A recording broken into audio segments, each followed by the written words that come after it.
உனக்கு நான் பதில் சொல்கிறேன். நீ என்ன வந்து என்னை பற்றி நினச்சிட்டு இருக்கிற அப்படின்னு.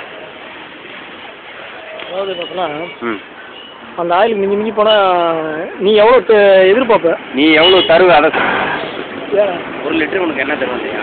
1 லிட்டரா? 1 லிட்டரு எண்ணெய் எவ்வளோ தெரியுமா? 80 ரூபா லிட்ரு.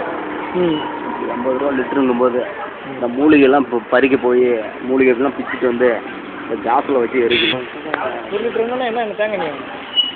நல்லெண்ணெய், சுத்தமான நல்லெண்ணெய், செக்கில் ஆட்டுறாங்களா அந்த எண்ணெயை வாங்கிட்டு வந்து ரெடி பண்ணணும். இல்லையா நீ வந்து 1 லிட்டரு எண்ணெய் மட்டும் நல்லெண்ணெய் வாங்கி தந்துடு. என்ன பண்ணுற? 1 லிட்டரு நல்லெண்ணெய் வாங்கி தந்து ஒரு 200 கையில் காசு கொடு. என்ன அதில் போட்டு காய்ச்சி? அதை சொல்லிட்டா நீ வைத்தியராயிருவியா? அதை மூலிகையெல்லாம் போட்டு நல்லா காய்ச்சணும். 2-3 மணி நேரம் காய்ச்சணும்.